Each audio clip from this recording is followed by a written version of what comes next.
Here we go. Welcome back to my second video. If you saw the first one, if you didn't, welcome to my jumps that I'm building. This is a bit of a project for me.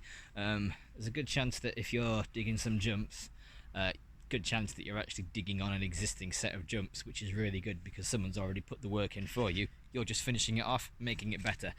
Here, I mentioned in my first video that it was how to dig a beginner set of jumps, and I didn't show you how to dig any jumps at all, so that's what I'm going to do here.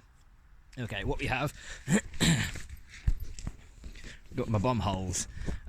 Bomb holes are probably less than ideal if you want to get lots of drainage, but if dirt and space is a bit of an issue, these are quite handy.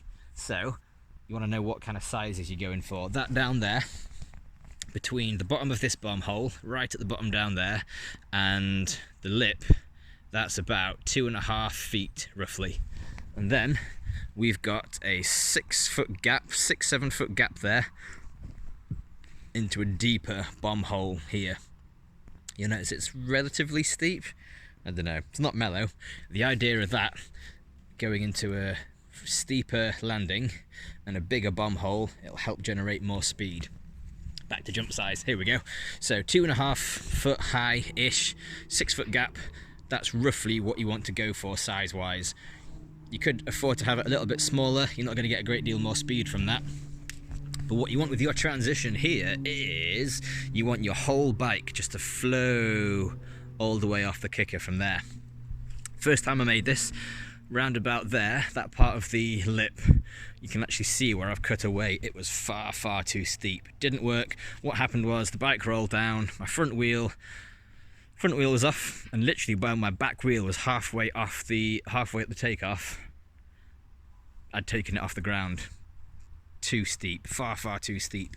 Make it a nice and mellow one. So the next thing is, where are you going to put your second jump? Too far away, you'll lose speed. Too close, and you won't get enough time to prepare for your next jump. So what you want to do is have roundabout, this is about a 21-foot gap between where the end of the landing is to, hopefully, over there where the next lip is going to be. So in that 21 foot, you have got the landing where you're going to pump, get a nice bit of speed for, and you want at least one full bike length at the bottom to help prepare you for the setup for your next jump. Yeah, so I'd say this is a pretty good size for a minimum size set of jumps. Obviously, if you can build something bigger, if you've got more space, go for it. More space, more speed. This is going to be pretty hard. I think you're going to have to pump these pretty intensely to get to my trick jump at the end I want to build. So just give you a bit of a heads up, that's roughly what it should look like. Transition of the jump, you probably want to make it quite steep. You can make them a lot steeper when the jumps get higher. I think this takeoff is going to be my chest height. That's going to be going on 3.5-4 feet tall, so I can afford to make the lip of it just a little bit higher, give you a bit more kick, and that's what I'm going for. Otherwise, what have you got down here? We've got a big hole. Right, I worked out where the middle of this was. I dug a trench, one single trench along. I don't know if you can see, but I've marked along here. I've gone all the way along a line. There you go, with my spade. And then I've just dug out little chunks. Here we go. This little chunk here, that's the earth. You'll probably get that everywhere, wherever you are. 3-4 inches deep. And then here, it just goes straight into a nice wodge of clay. These are nice big blocks. You can then put these in the wheelbarrow. I'll show you in a sec.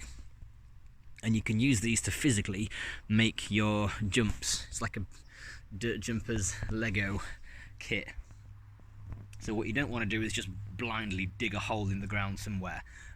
Key thing here, depending where you are, this clay is brilliant because it's basically almost all compacted for you. So by the time this dries, I don't anticipate it's going to shrink a fat lot. Whereas all this earth at the top, that layer of earth that you can see, when that all dries out, it will shrink quite a lot.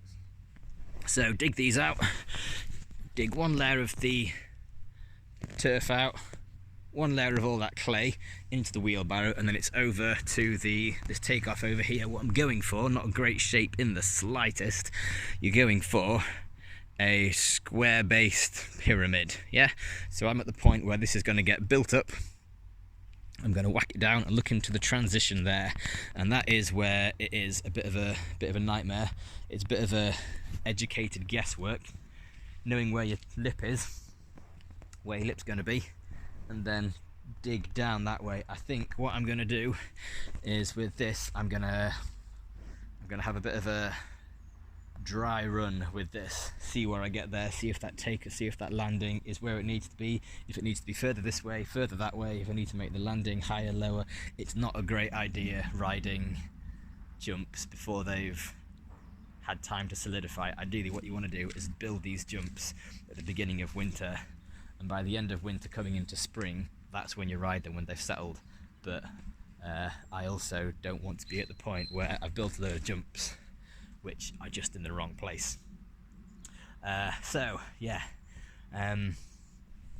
that's how you want your earth to come out. Nice little blocks of tools. Here we go. This is my little workhorse, pointy spade. Absolutely brilliant for digging into the ground. Even if you buy a square spade, I would highly recommend, if you've got access to one, just angle grind a point onto it.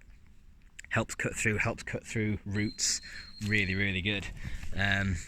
This saw, absolutely brilliant. Huge teeth there to cut through any logs quickly. Pick with a mattock. Down here there is a layer of limestone which is pretty tough, and I've gathered it all up over that way there. What else we got? Wheelbarrow. B&Q, 35 quid. Absolutely bang on. Really good for earth, really good for clay.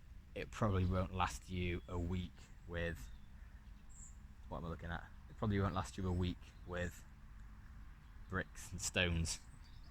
And that's all going to be chained up overnight in a very secret place, so I know it's hopefully not going to get run off with. Last thing, big log. That big log literally used to compact all this. Walk over it, give it a good compact.